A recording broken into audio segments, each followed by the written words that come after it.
जो एक बार में पूरे समुद्र का पानी अपने मुंह में भर सकता था 5 मिनट के लिए।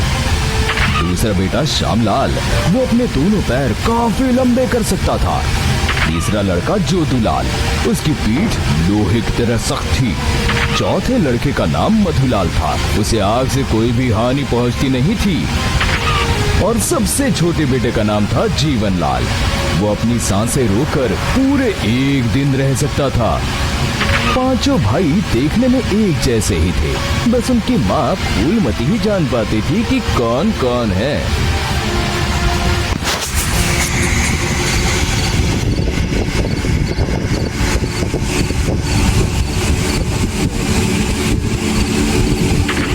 पांचों भाई आधी रात को मछलियां पकड़ने जाया करते थे। बड़ा भाई रामलाल समुद्र के किनारे खड़ा होकर समुद्र का सारा पानी अपने मुंह में भर लिया करता था। भाइयों सुनो, मैं समुद्र का सारा पानी अपने मुंह में भर लेता हूँ। तुम लोग जल्दी जल्दी मछलियों को भरकर बाहर आ जाना, समझ गए ना? आप रोज रोज एक ही बात क्यों करते हैं भैया? क्या हमने कभी भी 1 मिनट की भी देरी की है? हम तैयार है भैया।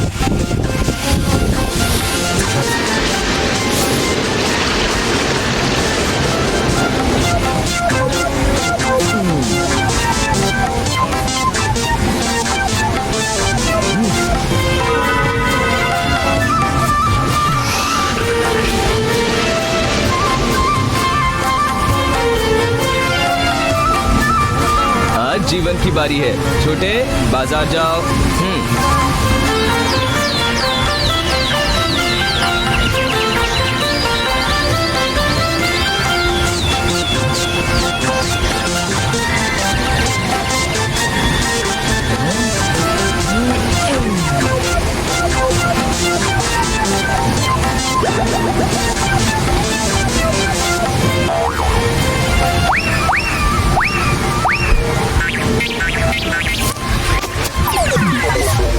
तुम्हें रोज रोज मछलियाँ कहाँ से मिलती हैं?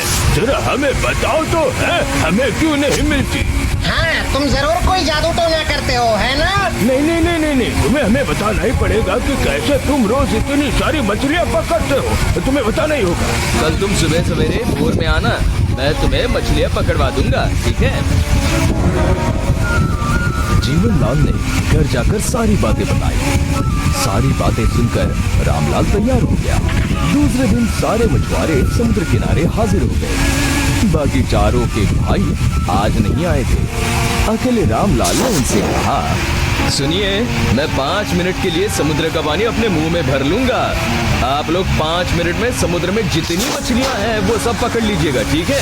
एक बार फिर से कह रहा हूँ, 5 मिनट से ज्यादा मैं अपने मुंह में पानी भरकर नहीं रख सकता हूँ, समझ गए ना? ठीक है, तो चिंता मत कर।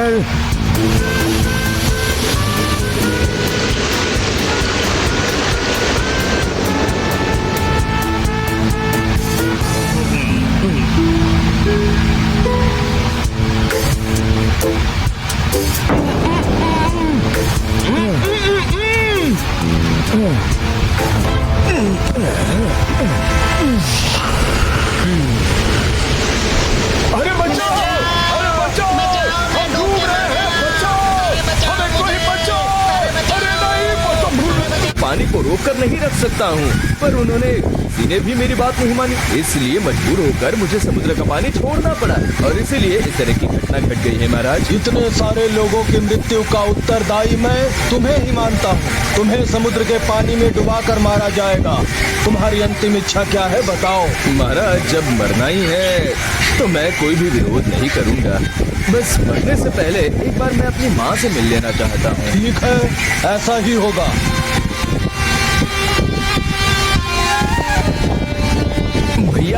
भैया कल आपकी जगह मैं जाऊंगा। आप बिल्कुल परेशान मत होइए, आप घर में आराम कीजिए।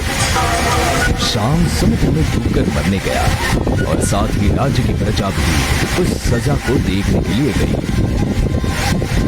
अरे ये क्या, तुमने तो कल लाल कमीज पहनी थी ना, आज नीली कमीज पहनकर क्यों आए हो तुम? माँ का आदेश था महाराज, मैं अपनी माँ की हर बात मानकर चलता हूँ। अब मैं आपके आदेश का पालन करने जा रहा हूँ। महाराज अलविदा। अलविदा महाराज, अलविदा।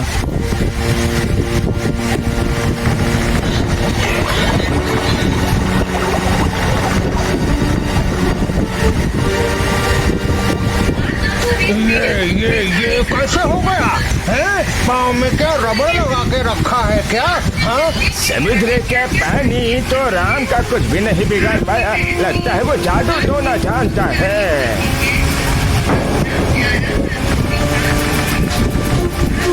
कल राम की गर्दन मेरा जल्लाद काटेगा।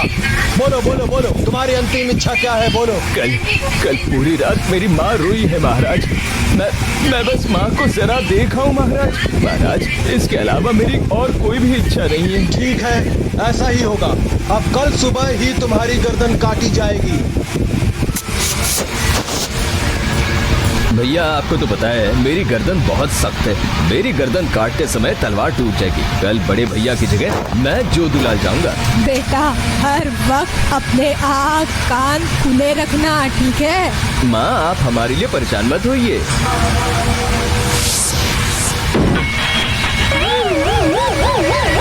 ये कैसे हुआ? आखिर ये क्या मामला है? हो क्या रहा है? हाँ, ऐसा तो कभी भी नहीं देखा था। प्रजागण सुनिए, कल रामलाल को आग में जलाकर मारा जाएगा। महाराज आग से मैं नहीं बच पाऊंगा, ये मैं अच्छी तरह जानता हूँ। इसलिए अंतिम बार माँ से मिलकर रहना चाहता हूँ मैं। ठीक है, एक रात माँ के पास रहकर तुम माँ को देखकर आ जाओ। अरे ये सब क्या हो रहा है? कुछ भी समझ में नहीं आ रहा है भाई मेरे। पानी में डुबाया तो पैर लंबे हो गए, सर काटने गए तो तलवार टूट गई है। ये रामलाल जादू टोना जानता है। हाँ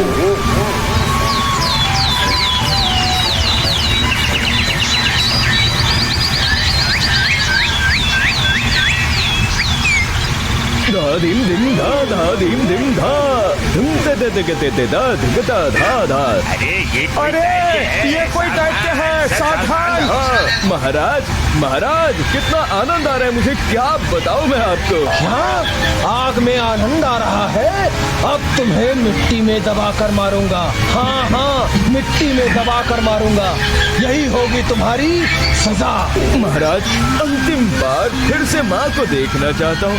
तिरकिट धा आप अनुमति दे दीजिए। धा दिन दिन धा अनुमति दे दीजिए ना। ठीक है, अनुमति दिया। भैया मैं सांसें रोक कर रहूंगा। आप लोग रात को मिट्टी खोदकर मुझे बाहर निकाल लीजिएगा, ठीक है? उसके बाद हम इस राज्य से दूसरे राज्य में चले जाएंगे, ठीक है ना? ये चलेगा? यही सही रहेगा।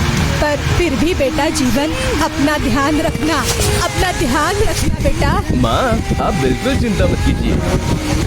ये भूत निकल के भाग जा। अरे भाग जा, नहीं तो मैं तुझे झाड़ू से मारूंगा। अरे भूत निकल के भाग जा। अरे खंबा करके अरे भूत निकल के भाग जा, इधर से भाग जा। भूत को भगा दिया।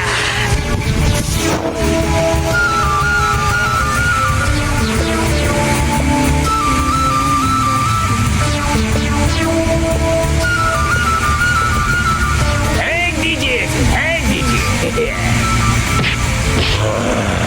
आखिरकार अंत में पापी को सजा मिल ही गई।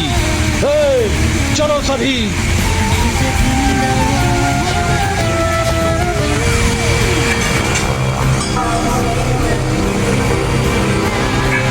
उधर अंधेरे में माँ को साथ लेकर चारों भाइयों ने कब्र के पास आकर मिट्टी को खोदा और जीवन को बाहर निकाल लिया। माँ फूलमती रो पड़ी और आंखों के आंसू पोंछकर बोली, जिसके पास ऐसे 5 रत्न हैं, उसे किस बात का डर है? हम कहीं और जाकर सब कुछ फिर से शुरू करेंगे। चलो। फिर मझले बेटे श्यामलाल ने अपने पैरों को लंबा करके माँ और चारों भाइयों को अपने कंधे पर बिठाकर लंबे लंबे कदम बढ़ाकर उस राज्य का त्याग कर दिया।